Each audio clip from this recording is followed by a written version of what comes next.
Hey everybody. So today I just wanted to show you guys another clip of Robert Kennedy Jr. He's talking about the essentially he's going to talk about the medical industry and the pharmaceutical companies, and he's joined by Dennis Prager, who's a very interesting guy. I don't know that much about him. I've heard him speak a few times. He's definitely got some interesting ideas. So let's have a look here and see what he has to say.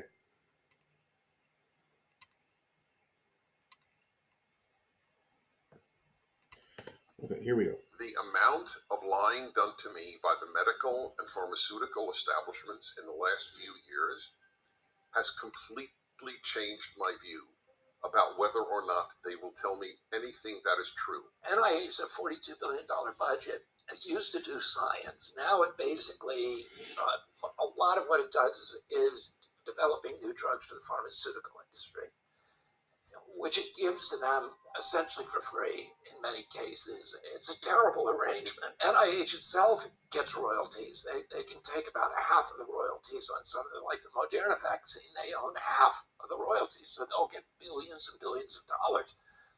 Not only that, but there's 6 individuals who work for NIH who were Anthony Fauci's deputies, who each got margin rights for the patents, so they own royalties. Pretty astonishing, because these are the regulators that are supposed to be looking for problems with these drugs before they give them to us to protect us. If this drug does well, they're going to pay for their boat, they're going to pay for their children's education, and as long as that drug is being sold to people, they can make a profit. So the last thing they want to do is find problems within it. So that explains the moral corruption in the FDA and the NIH and the pharmaceutical companies, namely money.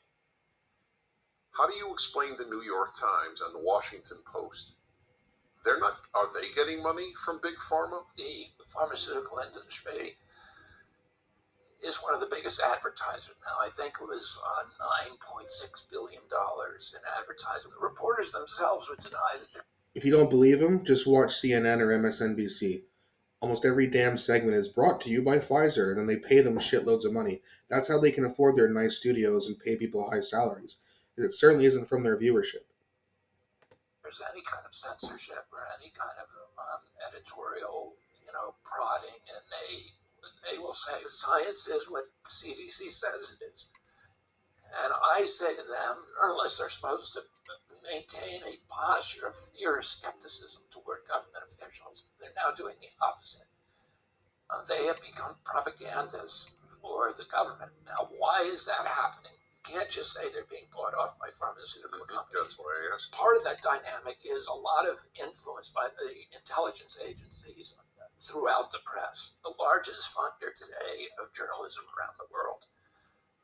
Mainly funded through USAID. They spend about $10 billion a year funding journalism around the world. But there two things happened. One, the Patriot Act, and then President Obama issued an executive order that allowed the CIA to begin propagandizing Americans again.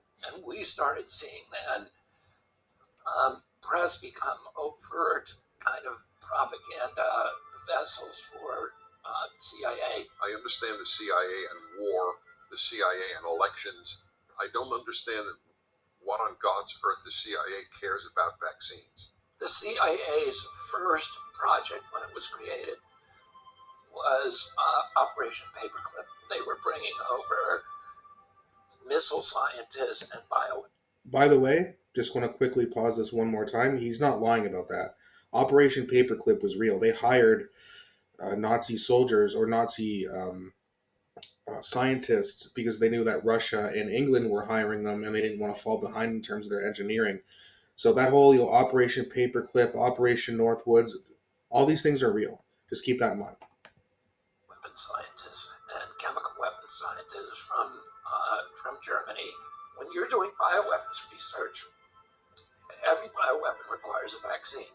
You can't do bioweapons research to develop bioweapons, but you can do what they call dual-use research, which means bioweapons research that is also necessary to develop vaccines. punchline of the story is that in 2014, three of Anthony Fauci's bugs escaped, and Obama declared a moratorium and ordered Fauci to shut down. Fauci transferred most of those studies to Wuhan. The biggest funder of gain of function research at Wuhan was the CIA through USAID, and then EcoHealth Alliance, through which NIH was laundering all its money. We now know that EcoHealth Alliance was a CIA fund.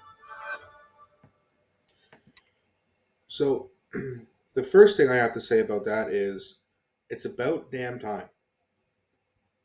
How many times have someone, especially someone like me, have been just clamoring through the years, please, politicians, expose what's going on here. And of course, it takes a Kennedy to do it.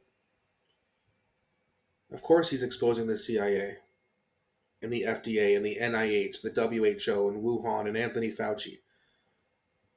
Because it's all corrupt. And we need men like this. We need men and women like this to come along and expose what's really going on because people really need to wake up. We really saw that during the pandemic, didn't we? There's a lot of people who've just been completely indoctrinated purely by fear. In the pharmaceutical country, and I have a lot companies. I have a lot to say about this because for a long time, every time I would go to a doctor about anxiety or depression, they would just give you these pharmaceutical pills, which guess what side effects they have? Anxiety, depression. That's not medication. Yes, these medications may work for 20 to 30% of people. But that other 60 to 70%, or 70 to 80% rather, they either don't get any better at all or they get worse. What do you need to do if you have anxiety and depression? Well, you need to start by watching how many carbs you eat. You need to drink a lot of water. Anything that causes inflammation, you either have to get rid of it or combat it with something that is good for you. So it's a good idea to start, lifting weights. It's a good idea to go on walks. It's a good idea to take vitamin D. It's a really good idea to get your hormone levels checked, like your testosterone. That's a big thing too. If your testosterone is low, it's going to affect the way your brain functions. You need your testosterone levels to be optimal. Doctors won't tell you that, at least here in Canada. Most won't. And I've seen a lot of doctors. Only 2 have ever brought it up to me. And then 2 other ones said if I started taking testosterone, I'd have a heart attack. Yeah, this is about 4 years ago now, and I've never had a heart issue in my life. So notice how they will tell you something that you need can kill you. Because they want you to take their pharmaceutical pills.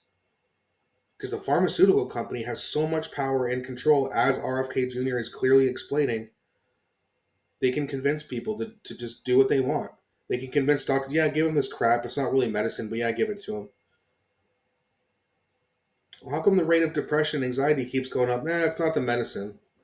We're helping. We're doing everything we can. It's like, no, you're not. You're creating customers. You're creating clients. These aren't your patients. These are your profiting puppets. That's all we are to them. Of course, the people who make testosterone make some money too, but they don't have a large influence and corruption amongst all these kinds of different corporations or organizations, including the government. It's a big problem that needs to be exposed. This is probably, maybe it's not the biggest reason why I'm supporting RFK Jr., but it's certainly one of them.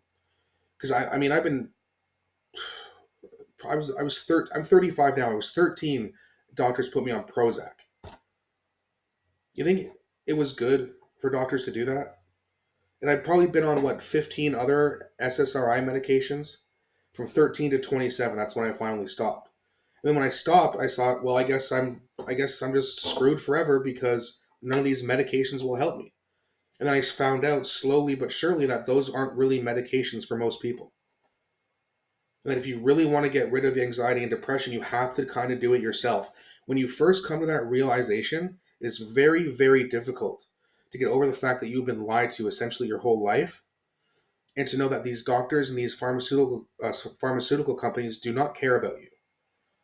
It's very disheartening, and when you're at the very bottom and you're just completely, you just don't know what to do, you're scared, you're not feeling well all the time. And then you realize, I got to do it myself. I don't have the tools to do it. What do I do?